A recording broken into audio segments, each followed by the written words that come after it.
तुम्हारी माँ दुर्गे तुमसे कुछ ज़रूरी बात करने आई है। मेरे बच्चे, तुमने जिसको समझाया था, कुछ बताया था, कुछ ऐसी बातें जो उसके समझ में आकर भी नहीं आई। अर्थात तुमने जब कहा उसने सुना, लेकिन उसने अपने मन के अंदर उन बातों को विद्यमान ना तो किया और ना ही तुम्हारे बोले हुए शब्दों को अपने जीवन में उतारा।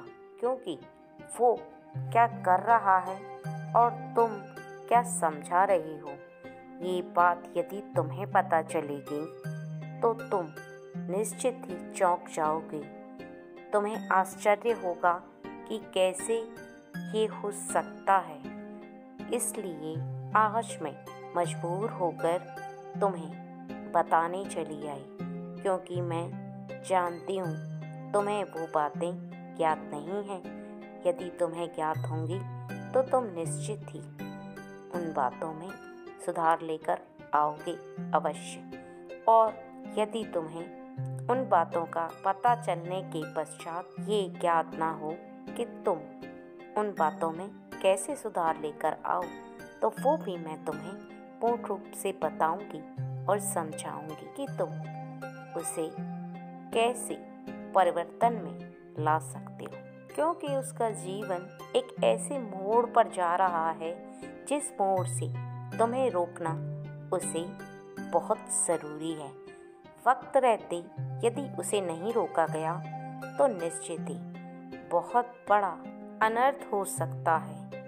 मेरे बच्चे, मैं तुम्हें डराने नहीं आई, बल्कि तुम्हें आगाह करने आई हूँ, संकेत देने आई हूँ। आगे आने वाले समय में यदि कुछ गलत हो जाए या तुम्हें बाद में पता चले तो तुम उसे रोक नहीं पाओगे।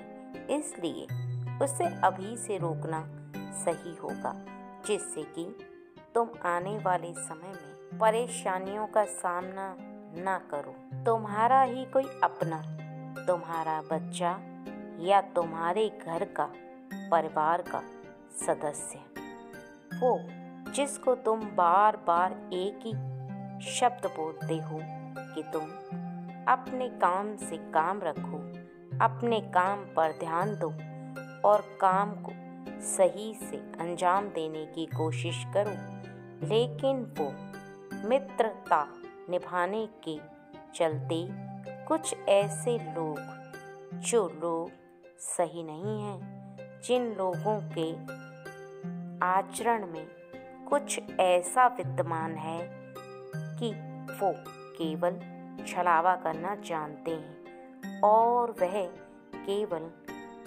आनंद पूर्वक अपने जीवन को गुजारना चाहते हैं। वो किसी चीज़ को प्राप्त नहीं करना चाहते और ना ही किसी लक्ष्य को प्राप्त करने की उनके अंदर लालसा है। वो तुम्हारे उस व्यक्ति को, जिसको तुम बार बार समझाते हो, उससे भी वैसा ही ना बना दें। इसलिए उसे रोकना अभी बहुत ज़रूरी हो गया है। मेरे बच्चे, 3 बातें हमेशा याद रखना। कमान से निकला तीर, मुख से निकली बात, और एक बार यदि व्यक्ति अपने आचरण को, अर्थात एक ऐसे रास्ते पर चल पड़े जिस पर उसे वापस लाना मुश्किल ही नहीं, नामुमकिन हो, तो उसे पहले ही रोक लेना चाहिए। क्योंकि अनर्थ हो जाए और बहुत देर हो जाए, उससे पहले ही तुम्हें उसे रोकना बहुत ज़रूरी है। अब सुनो ध्यान से कि तुम्हें उसे कैसे रोकना है। क्योंकि यदि तुम दोबारा से उसे समझाने का प्रयास करोगे तो उसे कहीं तक समझ में नहीं आएगा। अब तुम्हें केवल 2 कार्य करने हैं। सबसे पहला कार्य, जब भी वो जहाँ जाता है, कुछ भी बोलकर जाता है या जाती है, उसके पश्चात तुम्हें उसका पीछा करना है और तुम्हें यह देखना है छुपकर कि वो कब अपने मित्र से मिले। उसके पश्चात तुम्हें उसे सामने से देखकर कुछ बोलना नहीं है और देखकर तुम उसके करीब जाना।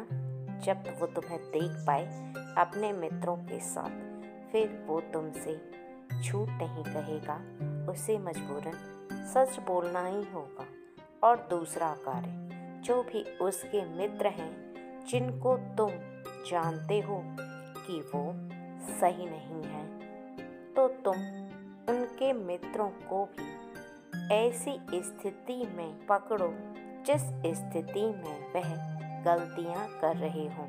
यदि उनके मित्र सही हैं तो मेरे बच्चे, मित्रता रखने में कोई बुराई नहीं है। लेकिन यदि उसके मित्र सही नहीं हैं तो तुम्हें उसे रोकना बहुत ज़रूरी है। मेरा ये संदेश तुम्हें डराने के लिए नहीं आया और ना ही ज़बरदस्ती ये संकेत देने के लिए आया है कि वह सच में गलत है। मेरा संदेश केवल मैंने इसलिए तुम्हें दिया कि यदि सच में ऐसा हो रहा है तो तुम अभी से उस पर लगाम लगाओ।